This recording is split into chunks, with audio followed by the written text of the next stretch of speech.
안녕하세요. 홀리온 코리아 TV에 오신 여러분을 환영합니다. 오늘은 이야기로 듣는 6.25 전쟁 사진전 제4편 인천 상륙작전 시간입니다. 인천 상륙작전은 6.25 전쟁의 판세를 바꾼 가장 중요한 작전입니다. 전 세계에서도 3대 상륙작전으로 꼽히고 있습니다. 이 인천 상륙작전을 사진을 통해 여러분과 함께 살펴보도록 하겠습니다. 이 사진 속 장소는 인천입니다. 바다와 배가 보이시죠? 당시 인천 상륙작전의 모습을 조망해 볼 수 있는 사진인데요. 이 인천 상륙작전을 좀 더 쉽게 이해할 수 있도록 당시 상황을 간단히 설명드리겠습니다. 당시 한국군은 낙동강 방어선을 간신히 지키고 있는 상황이었습니다. 전세를 역전시키기 위해서는 묘수가 필요했죠. 이때 메가더 장군이 기습작전을 기획하게 되는데요. 이것이 바로 인천 상륙작전입니다. 이게 당시 작전 지도입니다. 작전명은 일명 크로마이트, 성공 확률은 단 5,000분의 1밖에 되지 않았습니다. 원래는 상륙 장소로 3가지 선택지가 있었습니다. 동해의 주문진, 서해 군산, 그리고 인천. 메가더 장군은 기습을 위한 최적의 상륙지가 어디일까 고민을 하다가 인천으로 결정을 하게 됩니다. 인천이 가진 장점이 있었기 때문입니다. 먼저 지역적으로 인천은 한반도의 중심에 위치해 있습니다. 그래서 낙동강까지 내려온 조선인민군의 보급로를 중간에서 단번에 끊을 수 있었습니다. 게다가 서울과 가까워서 수도를 쉽게 탈환할 수 있는 거점이기도 했습니다. 성공만 한다면 조선인민군에게 빼앗긴 대한민국을 되찾는 가장 빠른 작전이었습니다. 그런데 이런 메가더의 결정은 환영받지 못했습니다. 인천이 가진 장점만큼 약점도 너무 컸기 때문입니다. 인천은 조수간만의 차가 커서 배가 상륙하기 위해서는 하루 2번밖에 없는 밀물 시간에 맞춰 작전을 수행해야 했고, 또 해벽이 5, 6m로 높아서 인천으로 침투하려면 사다리를 빨리 제작해야 하는 상황이었습니다. 이런 내용들을 보고받은 미 국방부는 메가더의 작전을 취소시키려고 했습니다. 그래서 부랴부랴 미국에서 고위 장교들을 파견합니다. 사진 속 좌측이 당시 메가더 장군을 찾아왔던 미 육군 참모총장 콜린스 대장이고, 우측이 미 해군 참모총장 셔먼 제독입니다. 이분들이 메가더 장군에게 인천 말고 군산으로 상륙하는 것이 더 좋을 것 같다, 이렇게 설득을 하려 했습니다. 그런데 메가더는 이 무모한 듯한 작전을 밀어붙입니다. 오히려 자신을 설득시키려고 찾아온 이들을 반대로 설득시키게 됩니다. 인천 상륙작전은 불가능해 보이기 때문에 최고의 작전이다. 다른 대안은 없다. 그리고 이렇게 설명을 합니다. 조선인민군의 모든 부대는 현재 낙동강 일대에 투입되어 있어 서울 방어에 전력할 수가 없습니다. 따라서 신속한 인천 상륙작전으로 전세를 역전할 수 있습니다. 또 조선인민군은 인천이 지리적으로 곤란하다는 것을 알고 있기 때문에 상륙지역으로 불가능하다고 생각합니다. 그 점을 역이용하면 기습을 달성할 수 있습니다. 우리 장병 10만 명의 목숨을 구할 수 있는 작전입니다. 그 결과 D-Day는 9월 15일 본격적으로 인천 상륙작전을 준비하기 시작합니다. 이 사진 속 쌍안경을 들고 있는 사람이 메가더 장군입니다. 우리는 인천 상륙작전의 영웅으로 메가더 장군을 주로 기억합니다. 국제연합군 사령관으로서 작전을 성공적으로 지휘하여 서울을 탈환하고 북한의 침략을 물리쳤습니다. 그 뜻심 있는 설득과 탁월한 전술 능력으로 이 작전이 성공할 수 있었습니다. 그런데 우리가 기억해야 할 사실이 또 하나가 있습니다. 이런 훌륭한 메가더 장군이 6.25 전쟁에 참전하고 한국의 편에서 돕도록 이끈 사람이 있었는데요. 혹시 누군지 아시나요? 바로 대한민국 건국 대통령 이승만입니다.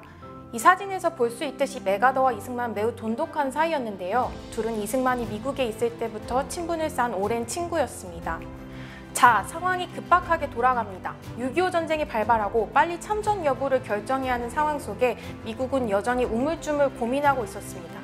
그때 메가더 장군에게 직통 전화를 걸어서 전쟁 지원을 약속받은 사람이 바로 이승만 대통령입니다. 이렇게 이승만 대통령의 호소와 메가더 장군의 결단으로 인천 상륙작전은 8월 28일 미 국방부의 최종 승인을 받게 됩니다. 이게 당시 인천에 상륙하기 위해서 전함에서 대기하고 있던 국제연합군 병사들의 모습입니다. 마침내 9월 15일 인천 상륙작전이 이뤄지고 당시 함께 작전에 투입된 한국 해병대원들이 인천 해안으로 돌진하는 모습도 이 사진을 통해 볼 수 있습니다. 저 멀리 검은 연기에 휩싸인 곳이 한포 사격을 받은 인천의 모습입니다. 결과적으로 5,000분의 1 성공 확률을 가졌던 이 작전은 우리가 알고 있듯이 단번에 성공하게 됩니다. 인천 상륙작전의 성공 배경에는 훌륭한 지도자의 전술 능력도 있겠지만 많은 사람들의 희생과 용기가 있었기 때문에 가능했습니다. 이 사진 속 가장 앞서 해벽을 오르는 사람이 발도메로 로페즈라는 이름의 중위입니다. 9월 15일 인천 해안에 상륙한 미고는 5, 6m나 되는 높은 해벽을 넘기 위해 사다리를 타야 했습니다. 근데 문제는 이거죠. 누가 가장 먼저 사다리를 넘을 것인가? 이때 로페즈 중위가 사진처럼 선두로 힘차게 사다리를 올라갔습니다. 그리고 적을 향해 수류탄을 던지려고 핀을 뽑은 그 순간 적으로부터 흉부에 총을 맞게 됩니다. 수류탄은 이미 핀이 뽑힌 상태, 이걸 적을 향해 얼른 던져야 하는데 부상으로 인해 멀리 던질 수가 없었습니다. 로페즈 중위는 대신 이 수류탄이 아군에게 피해를 입히지 못하도록 배로 이 수류탄을 끌어안고 용기 있는 죽음을 택했습니다.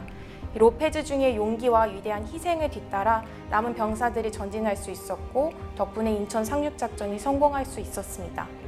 5000분의 1의 확률로 단번에 성공했던 인천 상륙작전. 여기에 또 한 가지 성공 배경이 있습니다. 바로 기도입니다. 인천 상륙작전이 이뤄지기 전 부산에서 회개운동과 구국기도회가 열리기 시작했습니다. 이 사진이 당시 부산중앙교회에서 열렸던 구국기도회의 모습이고요. 다음 사진은 부산 초량교회에서 열린 회개집회에서 찍은 단체 사진입니다. 부산으로 피난민들이 몰려들고 있었던 8월 말, 초량교회 250여 명의 목회자들과 장로들이 2주 동안 구국기도회를 열었습니다. 설교와 기도로 이뤄진 첫 번째 주간의 집회 가운데 회개의 영이 임하기 시작했고 특히 신사참배를 통해 우상숭배의 죄를 범한 것을 회개하면서 나라와 민족의 구원을 위해 이분들이 통곡하며 기도했습니다. 당시 집회에 참석했던 박윤선 목사는 훗날 이렇게 고백했습니다. 9.28 서울 수복이 있기 전 초량교회당에서 열렸던 피난교역자 부흥회를 나는 잊을 수 없다. 사흘째 되던 날 새벽으로 기억되는데 그 시간에 참석한 교역자들 거의 대부분이 크게 통회하며 자복하는 회개를 시작했다. 그 뼈아픈 회개는 각자가 과거 일제의 핍박 시에 신사참배를 한 그 죄로 인한 것이었다. 나도 단 한 번이지만 신사참배를 한 범과가 있으므로 언제나 그 일로 인해 원통함을 금할 수 없었는데 이때 그 죄를 회중 앞에 고백했던 것이다. 우리 하나님께 감사와 찬송을 드리는 것은 이처럼 교역자들의 통일 자복의 회개가 있은 후에 국제연합군이 승리하고 인민군은 38선 이북으로 물러가게 된 사실이다. 회개의 사건에 뒤이어서 승전한 것은 참으로 우연한 일이 아니라 하나님께서 그의 능력으로 도와주신 결과다.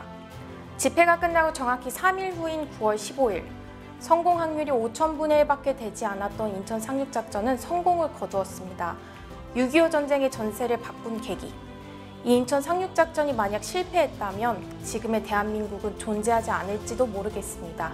그렇기에 어쩌면 가장 중요한 사건이라고도 말할 수 있는 인천 상륙작전이라는 역사 속에서 우리가 기억하고 배워야 할 것이 무엇인지 이 시간을 통해 생각해 보셨으면 좋겠습니다. 감사합니다. 지금까지 홀리온 코리아 TV였습니다.